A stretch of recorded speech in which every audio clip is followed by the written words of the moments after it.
right, so for me, I want 2 pounds of the beef birria, and then 2 pound, and then one beef, like one, yeah, the flat meat.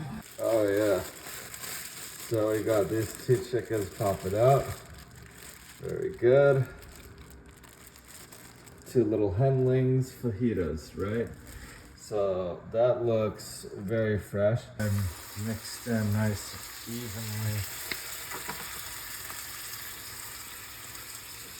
And then I'm gonna get the water into the chicken where the henlings sit, and I'm gonna let that cook for a number of hours.